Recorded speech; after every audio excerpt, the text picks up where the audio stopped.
नमस्कार, बहुत बहुत स्वागत है हमारे खास कार्यक्रम में निकाय की जंग। जी हाँ, मैं हूं आपके साथ राजश्री दवाई और आप देख रहे हैं एशियन न्यूज। निकाय की जंग में आज हम बात करेंगे तमाम प्रत्याशियों की जो महापौर की रेस में हैं। जी हाँ, रायपुर नगर निगम की हम बात करेंगे जहां पर कांग्रेस, बीजेपी और इस बार आम आदमी पार्टी भी किस्मत आजमा रही है। आम आदमी पार्टी की तरफ से प्रत्याशी है डॉक्टर शुभांगी तिवारी हमारे साथ स्टूडियो में मौजूद है, उनसे हम बातचीत करेंगे। लेकिन उससे पहले फाइट भी समझ लेते हैं कि क्या कुछ रायपुर नगर निगम में फाइट है। अगर हम नजर डालें तो इस बार ये सीट महिला आरक्षित है। वहीं अगर हम देखें तो बीजेपी की तरफ से मीनल चौबे जो है वो मैदान में है। कांग्रेस की तरफ से देखें तो दीप्ति दुबे मैदान में है। राजनीतिक इनका बैकग्राउंड है। आम आदमी पार्टी की तरफ से डॉक्टर शुभांगी तिवारी यहां से किस्मत आजमा रही है। किस तरह से वो फाइट को देख रही है, कितनी आश्वस्त है जीत को लेकर, उनसे हम बातचीत करेंगे। शुभांगी जी, बहुत बहुत स्वागत है एशियन न्यूज पर सबसे पहले तो आपका, और अग्रिम शुभकामनाएं भी, क्योंकि चुनाव नजदीक है। 11 को मतदान होने हैं और 15 को परिणाम भी सामने आ जाएंगे।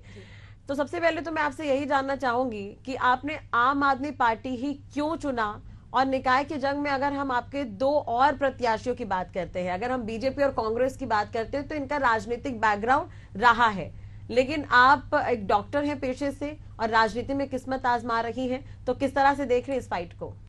देखिए, सबसे पहले जो आपका प्रश्न है कि मैंने आम आदमी पार्टी ही क्यों चुना, तो जैसे आप देखेंगे कि बाकी पार्टियां बहुत गुटबाजी में भरी हुई है। अगर हम देखें, आम आदमी पार्टी की जो नीतियां हैं वो बिल्कुल साफ है। ये सब धर्म के लोगों को, सबको आपस में लेके चलती हैं। ऐसे मतलब आपस में लड़ने झगड़ने वाला काम नहीं कराती है। ठीक, ये पहली चीज। इसकी जो नीतियां हैं ये मुझे सबसे ज्यादा प्रभावित की है, इसलिए मैं इसलिए मैं आम आदमी पार्टी में का हिस्सा बनी हूँ। दूसरी बात जो आपने कहा कि बाकी प्रत्याशियां जो हैं उनका जैसे पॉलिटिकल बैकग्राउंड है, तो मैं सबसे पहले ये कहना चाहती हूँ कि पॉलिटिकल बैकग्राउंड रहा है, ओके, ठीक है। हमारी जो एक प्रत्याशी हैं वो मेयर जो हमारे थे उनकी वाइफ है, बट एज सच देखा जाए तो उनका बहुत ज्यादा पॉलिटिकल बैकग्राउंड उनका नहीं है। She has also come from, वो खुद किसी और के थ्रू आई हैं। उसी तरीके से मेरी मम्मी जो है वो भी पार्षद रह चुकी हैं, निर्दलीय प्रत्याशी रह चुकी हैं वो भी। तो 10 साल तक वो कंटिन्यूअस निर्दलीय प्रत्याशी रहे। तो बचपन से मैं ये पॉलिटिक्स की चीजें देखते आ रही हूँ, सोचते समझते और सीखते आ रही हूँ। बहुत मेरा मन था कि मैं भी जन सेवा में हिस्सा लूँ। तो सबसे पहले मैंने इसलिए डॉक्टरी चूज की कि मैं डॉक्टरी भी एक जन सेवा ही है। तो डॉक्टर की होने के नाते मैं ऑलरेडी पेशेंट देख रही हूँ, मैं पेशेंट मरीज ठीक कर रही हूँ और वो जन सेवा ही कर रही हूँ। और इसके साथ साथ मैं मतलब अपनी जो जन सेवा की चीज है उसको मैं और ज्यादा, एक लार्ज प्लेटफॉर्म मुझे मिल रहा है पॉलिटिकल पार्टी के थ्रू, पॉलिटिक्स के थ्रू, कि मैं उसको बहुत और जनताओं में के बीच में उसको बढ़ा सकूं। तो इसलिए मेरा मेन चीज ये था कि मैं और अपनी अच्छे से सेवा दे सकूं। बिना पॉलिटिक्स के मैं ऐसे बहुत ज्यादा लार्ज स्केल में बढ़ा नहीं सकती थी, क्योंकि पहले मैं समझिए आपको समझ 50 से 100 पेशेंट देख रही हूँ। अब मैं वो भी एक जन सेवा कर रही थी, ये भी एक जन सेवा है। अब इसमें मैं हर चीज प्रोवाइड कर सकती हूँ। डेली की जो डेली नीड्स की चीजें हैं, जो हमारी वो सारी चीजें मैं प्रोवाइड कर सकती हूँ। हेल्थ की चीजों के मैं बाकी प्रत्याशियों से बहुत अच्छी तरीके से समझती हूँ। और दूसरी चीज जो आप दूसरी प्रत्याशी की अगर हम बात करें तो वो भी पार्षद रह चुकी हैं। अभी हम मेयर कैंडिडेट के लिए तीनों ही नए हैं। ऐसा नहीं है कि कोई पहले मेयर कैंडिडेट रह चुका है, हम तीनों ही उस चीज के लिए नए हैं। लेकिन देखिए, अगर हम बीजेपी कांग्रेस की बात करें तो बड़ी पार्टियां हैं और दोनों एक तरह से सपोर्ट कर रही हैं। आम आदमी पार्टी की अगर हम बात करें तो दिल्ली में देखिए अभी चुनाव है, कंपैरिजन तो वहां पे भी किया जा सकता है, क्योंकि दिल्ली में भी यहाँ पर टफ फाइट देखने को मिल रही है। बीजेपी भी पूरा जोर लगा रही है, कांग्रेस भी पूरा जोर लगा रही है, आम आदमी पार्टी ऑलरेडी सत्ता में है। लेकिन कहीं ना कहीं जो आखिरी की स्थिति अगर आप देखें, अरविंद केजरीवाल, मनीष सिसोदिया, सत्येंद्र सिंह, तमाम तरह के जो एग्जाम्पल है, क्या लगता है आपको कि जो दिल्ली में स्थिति आम आदमी पार्टी की हो रही है उसका असर जो है वो रायपुर में देखने को मिल सकता है? देखिए, अगर आप याद करें तो पहले बीजेपी और कांग्रेस भी 2-3 प्रत्याशियों से ही चालू की थी और 2-3 लोगों से चालू की थी। तो कहीं ना कहीं हम भी आम आदमी पार्टी का प्रमोट कर रहे हैं। और वो दिल्ली का जो मैप हमने बनाया है, दिल्ली में जो चीजें प्रोवाइड कर रहे हैं, वो दिल्ली मॉडल हम चाह रहे हैं कि वो छत्तीसगढ़ में और रायपुर में बेसिकली उतरे। तो पहली बार आम आदमी पार्टी ने एज ए कैंडिडेट मेयर प्रत्याशी के रूप में खड़े किया है। तो हम ये चाह रहे हैं कि रायपुर जिस हिसाब से आप स्मार्ट सिटी जो कहलाता है, अगर आप देखें वो कहीं से भी स्मार्ट नहीं है। अगर आप बाहर जाएं, देखिए स्मार्ट सिटी क्या होती है, वो चीजें आप दिल्ली में जाके देखिए। वहां पर बच्चे प्राइवेट स्कूल से नाम कटाकर सरकारी स्कूल में ले रहे हैं। हर सरकारी स्कूल में पीटीएम होते हैं, जितने प्राइवेट स्कूल में हम पीटीएम नहीं जाते, सरकारी स्कूलों में पीटीएम होता है। सरकार कई मामलों में, सवालों में भी है आपने देखा होगा बड़े नेता जो हैं वो जेल चले गए, खुद सीएम भी जेल गए, उसके बाद आतिशी को जिम्मेदारी उन्होंने दी, तो क्या उसका असर यहाँ पर नहीं मिलेगा देखने को? देखिए बात ये है कि दिल्ली अगर देखा जाए यूनियन टेरिटरीज में आती है, एक केंद्र शासित है वो।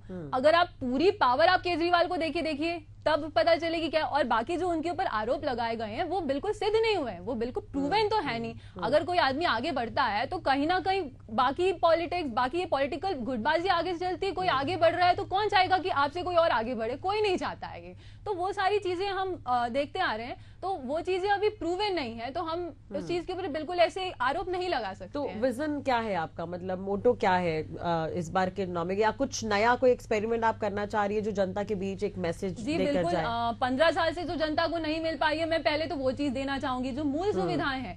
एक आम आदमी की बेसिक नीड्स क्या होती है? वो सुबह उठे, वो देखे कि उसके घर में पानी आ रहा हो, सारी चीजें एकदम बिल्कुल सही तरीके से, ड्रेनेज की व्यवस्था। आप अगर आज देखिए रायपुर में हमारे पास ड्रेनेज की व्यवस्था है ही नहीं। जो इतनी सारी वो बातें करते हैं कि हमने ये काम किया, ये वो काम किया है, तो 15 सालों में अगर उन्होंने काम किया होता तो उनको कोई घोषणा पत्र देने की या फिर हम आगे ये करेंगे वो करेंगे करके उनकी जरूरत ही नहीं पड़ती। वो तो खुद, उनको तो ये बताना चाहिए हमने ये किया है इसलिए आप हमें फिर से चुने। वो ये चीज बोल ही नहीं पा रहे हैं, पहली चीज ये। दूसरी चीज, अगर आप देखें तो मैंने जैसे ड्रेनेज की बात की, तो ड्रेनेज सिस्टम है ही नहीं। देखिए तो नालियों के बीच में पाइपलाइन जा रही है, नालियों से मतलब ड्रेनेज सिस्टम, पीने का पानी वहां के जो पाइपलाइन है वो हमारी नालियों के बीच से होता हुआ या उसके आसपास होता हुआ गुजर रहा है। अगर वो चीज लीकेज होता है, पाइप लीकेज होती है, आपस में सारी चीजें, पानी मिक्स होता है, गंदा पानी, इंसान जो है, आप डायरेक्ट पानी आप पी नहीं सकते। हर किसी के घर में फिल्टर लगवाना जरूरी हो गया। आप डायरेक्ट नदी पानी पी सकते हैं, नाली का पानी वहां से पी नहीं सकते हो आप। तो ये चीजों बिल्कुल टाइफॉइड, मलेरिया, डेंगू, ये सारी चीजें अल्टीमेटली हेल्थ इश्यूज में होती है। और क्योंकि मैं डॉक्टर हूँ, जो मैंने बताया, तो ये सारी चीजों को मैं एक बेहतर वे में देख सकती हूँ। और जैसे एज ए यंगस्टर जो विजन है वो बिल्कुल अभी से आप देखेंगे तो 20 साल बाद, 30 साल बाद आप जो मेरा विजन है वो देख पाएंगे, वो बिल्कुल इक्वल है लोगों से। देयर इज जनरेशन गैप जो कहा जाए वो कम हो गया है। एजुकेशन कितना जरूरी है? एजुकेशन, आप खुद भी काफी, मतलब आपने भी काफी पढ़ाई की है, तो आप क्या मानती है कि अगर कोई एजुकेटेड, वेल एजुकेटेड, आपने भी एमबीबीएस किया, उसके बाद आप डॉक्टर बनी, काफी टफ होता है ये, तो अगर एज अ मेयर आपको जनता मौका देती है तो एजुकेशन को आप कहाँ पर रखती हैं ऐसे में? बिल्कुल, आप देखें तो बेसिकली हमारे पास स्कूल तो है, पर लेकिन हर एक वार्ड में अगर देखा जाए तो वो स्कूल नगर निगम द्वारा नहीं प्रोवाइड किया गया है। इसलिए हमारे यहाँ पर आप देखें तो वो कहा जाता है ना, खाली दिमाग शैतान का दिमाग। तो बच्चे जाते हैं बस स्कूल मिड डे मील के नाम पे, बिल्कुल वो जाते हैं कि चलिए हम स्कूल जाएंगे, हमें तो खाना मिलेगा। और खाने में भी आप कैसी चीजें प्रोवाइड कर रहे हैं कि चावल जो है वो बिल्कुल ऐसे कीड़े चल रहे हैं उसमें, ऐसी चीजें प्रोवाइड की जा रही है। बच्चा पढ़ने के लिए नहीं जा रहा है, वो तो बस मिड डे मील के नाम से स्कूल जा रहा है, तो उसके दिमाग में पढ़ाई लिखाई के नाम की कुछ चीज है ही नहीं। और अगर आप देखे जाए तो पहले बच्चों को ऐसे ही पास कर दिया जा रहा था, तो आपने बहुत सारी जनरेशन तो निकाल ही दी, मतलब बहुत सारी जो बैच है वो आपने ऐसी निकाल दी, उनका दिमाग बिल्कुल खाली दिमाग शैतान का दिमाग जैसे मैंने कहा। तो उसके चलते आप देखेंगे तो हमारे जो क्षेत्र है, हमारा जो रायपुर है, उसमें देखेंगे चाकूबाजी भी बढ़ गई है। बिल्कुल ये सारी चीजें आप अल्टीमेटली देखेंगे तो क्रिमिनल में लेके जा रहे हैं। आप अपने देश के भविष्य जो है बच्चे, उन्हीं का आप भविष्य खराब कर रहे हैं। तो एजुकेशन बहुत इंपॉर्टेंट है। आप देखेंगे तो हमारे स्कूलों में देखें तो हमारे पास ना टीचर्स है प्रॉपर, टीचर्स आते हैं साइन करके चले जाते हैं। जब टीचर्स ही नहीं आ रहे हैं, ना पेरेंट्स टीचर मीटिंग कंडक्ट हो रही है, ये जो है बहुत ज्यादा मतलब चीजें प्लानिंग के हिसाब से बिल्कुल नहीं। आप भी कैंपेनिंग कर रही है, लोगों के बीच जा रही है, तो रिस्पांस किस तरह का है? देखिए जनता हमारे साथ है। आज भी मैं हर जगह मतलब जाके आई हूँ, रैली भी करके आई हूँ। अगर आप देखेंगे, आप बिल्कुल पता कीजिए, जनता बिल्कुल इस बार हमारे साथ है। एक पॉजिटिव होप लग रहा है लोगों के बीच में। बाकी जैसे जनता की मर्जी, मैं सिर्फ अपील कर सकती हूँ उनसे कि आप बिल्कुल हमारा समर्थन करिए।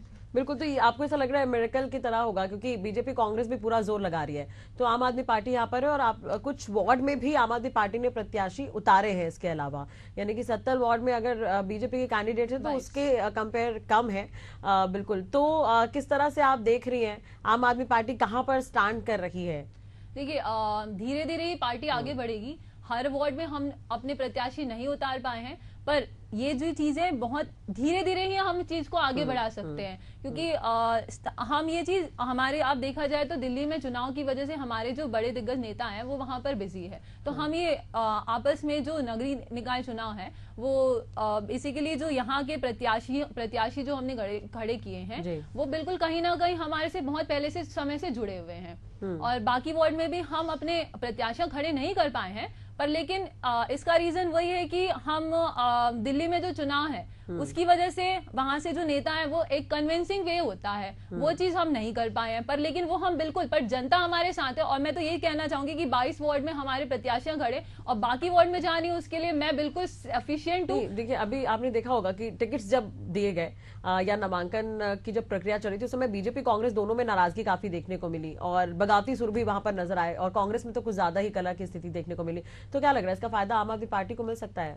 देखिए, आम आदमी पार्टी बिल्कुल एकदम पारदर्शी पार्टी है, तो जनता बिल्कुल नाराज है, ये तो बिल्कुल नाराज है ही है, और मैं ये चीज बिल्कुल महसूस कर सकती हूँ जिस हिसाब से मैं रैलियों में जा रही हूँ, जनता जिस हिसाब से बिल्कुल नाराज है दोनों पार्टियों से, क्योंकि 15 साल में उन्होंने कुछ नहीं किया। और दूसरी तरफ अगर वो देखा जाए तो नहीं, लेकिन बीजेपी तो ये कह रही है कि अभी 1 साल तक हमने जो काम किया उसके आधार पर जनता हमें निकाय चुनाव में चुनेगी। देखिए, हमारी जो दूसरी प्रत्याशी वो नेता प्रतिपक्ष रही हुई है, वो नेता प्रतिपक्ष ही थी, तो उनको वो चीज का उनको बिल्कुल फायदा उठाना चाहिए था। आखिर देखा जाए छत्तीसगढ़ में तो बीजेपी की सरकार थी, ऐसा तो नहीं है कि सिर्फ यहाँ पर आप नगरीय निकाय देखेंगे, ऊपर आपके कोई बैठा हुआ है तो आप वो चीज का फायदा ले ही सकते हैं। आप बिल्कुल एक्टिव कब होते हैं? जब चुनाव नजदीक होते हैं, उसके पहले तक आपने क्या किया जनता के लिए? कुछ भी नहीं। नहीं, लेकिन नगर निगम में देखिए कांग्रेस का पलड़ा भारी रहा है। आपने अगर पिछले रिकॉर्ड्स पे आप नजर डालें तो कांग्रेस जो है वो ज्यादा हावी रही है पिछले चुनाव में इस बार, लेकिन बीजेपी ज्यादा कॉन्फिडेंट नजर आ रही है। तो कांग्रेस का जो है आप लोगों के साथ इंडिया अलायंस में गठबंधन भी है, अब यहाँ पर आमने सामने की फाइट है, तो क्या हम ये मानकर चले कि कांग्रेस वर्सेस आम आदमी पार्टी भी है? ये नहीं, ऐसी कोई बात नहीं है। हम ऐसे पार्टी के बेसिस पे ऐसे अलग अलग नहीं है, मतलब मैं ये कहना चाह रही हूँ जनता हमारे साथ है। ये पहले हो सकता है लोग कांग्रेसी हो, अगर वो हमें पसंद करते हैं, वो पार्टी देखिए नहीं, प्रत्याशी के रूप में पार्टी तो है ही हमारे साथ। बिल्कुल आम आदमी पार्टी जो है वो पारदर्शी पार्टी है, वो बिल्कुल ऐसा है, वो अलग इसलिए हुई है क्योंकि हमारी पार्टी में कोई गुटबाजी नहीं है, इसलिए चीजें अलग हुई है। बाकी जनता मेरे साथ है और पार्टी में उसमें भी जनता ही हमारा सपोर्ट कर रही है। नहीं, अभी परिवार छोटा है ना आम आदमी पार्टी का, इसलिए शायद गुटबाजी नहीं है। धीरे धीरे कुनबा बढ़े तो शायद ये भी स्थिति नहीं, हो सकती है। अगर आप देखें तो दिल्ली में और पंजाब में आपने इसका असर देख ही लिया है। जब पार्टी शुरू में आई थी तो चलिए एक बार जीत गई, दूसरी बार 10 बार वो बहुमत से जीती है, फिर आपने उसका नतीजा पंजाब में भी देख लिया है, तो धीरे धीरे ये चीजें आगे बढ़ेंगी।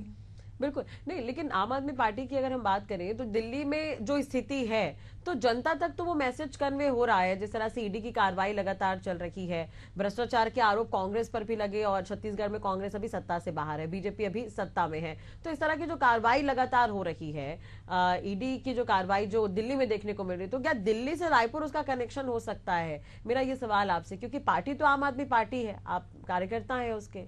देखिए, अगर हम अभी बेसिकली नगरीय निकाय चुनाव की बात करें तो दिल्ली का जो मॉडल है हम वो चीज उतारना चाह रहे हैं। आम आदमी पार्टी में ऐसे भ्रष्टाचार नहीं है, इसकी जो चीजें वो बिल्कुल पारदर्शी पार्टी है, तो इसमें सब चीज बिल्कुल क्लिस्टर क्लियर लेके चल रहे हैं। इसलिए जैसे आप कह रहे हैं कि बहुत कम लोग है, वो कम लोग इसलिए ही है क्योंकि वो कम लोग ही भ्रष्ट नहीं है, बाकी भ्रष्टाचार बहुत ज्यादा बढ़ी हुई है, इसलिए हम उसमें बिल्कुल सफाई करने के लिए इसलिए झाड़ू जरूरी है। जैसे अभी बीजेपी की अगर हम बात करें तो नितिन नवीन कई बार रायपुर का वो दौरा करके चले गए, छत्तीसगढ़ का वो दौरा करके चले गए, और वो आए और लगातार वो मीटिंग करते रहे, बैठक करते रहे। निकाय चुनाव को बीजेपी ने काफी सीरियस लिया और वो मीटिंग का दौर जो है वो देखने को मिला, मैराथन मीटिंग्स हुई है। कांग्रेस की भी अगर हम बात करें तो शीर्ष नेतृत्व का कहीं ना कहीं सहयोग उन्हें भी मिल रहा है, मतलब लगातार वो चर्चा कर रहे हैं। तो आम आदमी पार्टी में क्या इस तरह की स्थिति है? देखिए, अगर आगे से कोई आने वाला होगा तो कोई चेहरा, बड़ा चेहरा कोई अगर आएगा तो हम आपको बिल्कुल अपडेट करेंगे। वो बिल्कुल समय तो कम है, लेकिन समय कम है, बट आप ये समझिए कि जो दिल्ली है वो हमारे पूरे देश की राजधानी है।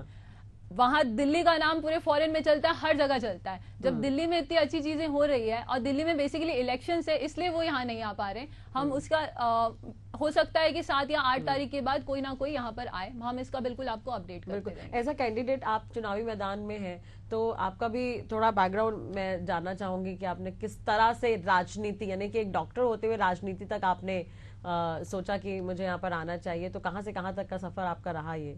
देखिए, जैसा कि मैंने कहा कि मैं मेरी जो मम्मी है वो निर्दलीय पार्षद 2 बार रह चुकी है। तो 10 साल तक 2004 से 2014 तक वो कोटा में जो है वो निर्दलीय पार्षद रह चुकी है। हाँ। तो मैं बचपन से यही सारी चीजें देखती आ रही हूँ। आप अगर बोलेंगे कि बचपन से जो चीजें बच्चा देखता आता है वही आगे उसको करने का मन हो शुरुआत जाता से है। ही मतलब रायपुर में ही रही है? बिल्कुल बिल्कुल, मैं born and brought up in Raipur हूँ एंड स्कूलिंग भी मेरा यहाँ रायपुर दिल्ली पब्लिक स्कूल से हुआ है। फिर उसके बाद फिर मैंने MBBS किया है। MBBS के बाद मैंने MS जनरल से मास्टर्स इन सर्जरी किया हुआ है। तो बचपन से ही मैं ये सारी चीजें देखती आ रही हूँ। मुझे बड़ा अच्छा लगता था, जैसे कोई ऑफिस में आता था तो देखिए उनका BPL कार्ड बनाना है, APL कार्ड बनाना है, या फिर उनको निराश्रित पेंशन दिलाना है, तो उनके फॉर्म्स वगैरह भर के मैं बैठ के बैठती थी, ऐसा हो जाता था। तो इससे बहुत सारी चीजें मम्मी के साथ, जैसे नगर निगम में जाना है या जो भी हो, जो उनके साथ मीटिंग है वो अटेंड करनी है, या फिर उनके साथ कोई आप काफी यंग है, और देखिए एक तरह से देखा जाए तो अगर दूसरी पार्टी की हम बात करें तो उन्हें सपोर्ट काफी दिग्गजों का मिल रहा है, काफी सीनियर उनका मिल रहा है। मीनल चौबे भी काफी समय से एक्टिव है नगरीय निकाय में, तो वो लोगों के बीच जाती हैं, मिलती हैं, तो कितना क्या इससे आपको लग नहीं रहा कि थोड़ा टफ है ये? बिल्कुल नहीं, ऐसा नहीं है। जनता से तो मैं उनसे ज्यादा जुड़ी हुई हूँ। जब उनका दुख दर्द होता है तो वो एक डॉक्टर के पास आते हैं। ये लोग तब एक्टिव होते हैं जब ये चुनाव नजदीक होते हैं, आप समझ लीजिए। हाँ। तो जनता से तो बेसिकली मैं बचपन से जुड़ी हुई हूँ, आप समझिए। मैंने 2012-13 में अपनी जो जर्नी चालू की थी डॉक्टरी की पढ़ाई की, तो तब से मैं पेशेंट देखती आई हूँ, तब से जनताओं से जुड़ी हूँ। हर दिन अगर आप 100-150 आदमियों से मिल रहे हैं, 100-150 लोगों, तो उनका दुख दर्द बेसिकली तो मैं समझ रही हूँ। अब वो हेल्थ इश्यूज से आते हैं तो अल्टीमेटली कहीं ना कहीं वो वार्ड के काम से, जहां वो जिस जगह पे रहते हैं, या तो वहां पर पानी अच्छा नहीं है, या सड़क अच्छी नहीं है। अब पानी अच्छा नहीं है तो बिल्कुल उनको टाइफाइड डायरिया है। लेकिन पिछले नगर निगम की जो सरकार रही, जो पिछले महापौर रहे, उन्होंने कोई काम नहीं किया, आपको क्या लगता है? बिल्कुल, अगर वो काम करते हैं, 15 साल से वो नगर निगम में है समझिए, अगर वो काम करते तो आप खुद समझिए कि क्या वो अपनी घोषणा पत्र निकालते। हाँ, उनको घोषणा करने की जरूरत ही क्या है? उनको ये तो बोलना ही नहीं चाहिए कि अब हम ये काम करेंगे, अब हम वो काम करेंगे। ये तो पहले ही हो जाने चाहिए थे। आपने वो चीज जब 15 साल में नहीं किया तो अब क्या करेंगे? बिल्कुल नहीं, लेकिन अभी बीजेपी का आपने देखा होगा, जब नामांकन करना था मीनल चौबे, तो उनके साथ सारे पार्षद भी, जो पार्षद प्रत्याशी वो भी गए थे। एक तरह से शक्ति प्रदर्शन बीजेपी ने किया वहां पर। और बीजेपी तो बार बार ये दावा कर रही है कि केंद्र में हमारी सरकार है, प्रदेश में हमारी सरकार है, तो हम निकाय में भी अपनी ही सरकार लेकर आएंगे ताकि काम आसान हो जाए। ये 2 जगह उनकी सरकार है, तब तो उनको ये दिक्कतें ही महसूस करनी पड़ रही है, बिल्कुल झेलनी पड़ रही है। आप सोचिए, अब वो ये चैलेंज कर रहे हैं कि तीसरी जगह भी उनकी सरकार आ जाए, तो फिर ऐसे हो नहीं सकता।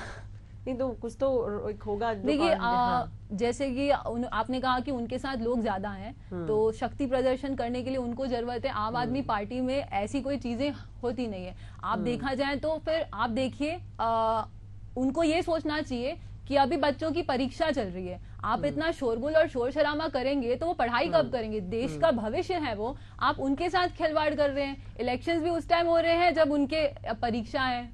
तो ये सारी चीजें हमें सोच समझ के करनी पड़ती है। तो मुद्दा क्या क्या रहेगा? देखिए, कल बजट भी आया है अभी 1 फरवरी को, तो मुद्दा क्या क्या रहेगा? बजट से तो काफी खुश नजर आ रहे हैं लोग, तो ये भी एक फैक्टर हो सकता है इस बार निकाय चुनाव में। क्योंकि अब पहले क्या था कि जो निकाय चुनाव होते थे उसका राजनीतिकरण पूर्ण रूप से नहीं था, लेकिन अब जिस तरह की फाइट जो देखने को मिल रही है, निकाय चुनाव का पूर्ण तरीके से राजनीतिकरण हो गया है। तमाम पार्टियां, पहले पार्टियां सपोर्ट करती थी, लेकिन अब पार्टियों की तरफ से प्रत्याशी हो रहे हैं। तो कहीं ना कहीं ये भी एक फैक्टर हो सकता है। बजट आया है, लोगों में खुशी है थोड़ी, तो उसका असर भी निकाय चुनाव में भी देखने को मिल सकता है। बिल्कुल, अगर बात करे जाए मुद्दों की, तो सबसे पहले आम आदमी पार्टी प्लानिंग से काम करना चाह रही है इस बार। जो हम देखें, पहले यहाँ पे सड़कें बनती है, उसके बाद आप पाइपलाइन बिछाते हैं सड़कों को काट के, तो ये सारी चीजें नहीं होनी चाहिए। प्लानिंग आप सही तरीके से चाहिए, ना आपके पास ड्रेनेज की व्यवस्था है, ना आपके पास पानी की व्यवस्था है, ना बिजली की व्यवस्था है सही तरीके से, तो बिल्कुल भी कोई, ना आपके पास स्कूल है, ना आपके पास मोबाइल क्लिनिक है। आप अगर देखा जाए हर एक वार्ड में क्लिनिक की बहुत ज्यादा आवश्यकता है। आप जाएंगे मेघाहारा वगैरह जाएंगे आप तो देखेंगे इतनी भीड़ रहती है कि बहुत दूर दूर से पेशेंट्स आते हैं और बहुत ज्यादा उनको कठिनाइयां होती है डॉक्टर साहब से मिलने के लिए। तो ये सारी चीजें जो हैं हम बिल्कुल प्लानिंग से लेके चलना चाह रहे हैं। और दूसरी चीज आप देखेंगे तो हम महिलाएं हमारे यहाँ बिल्कुल सुरक्षित नहीं है, बलात्कार के रेट, सारी चीजों के रेट बहुत ज्यादा बढ़ गए हैं। तो हर एक चौक चौराहे पे सीसीटीवी की कैमरा होना चाहिए। हमारे यहाँ जो सीसीटीवी कैमरा है वो चलते नहीं है, ना तो हमारे पास पार्किंग की व्यवस्था है अच्छी।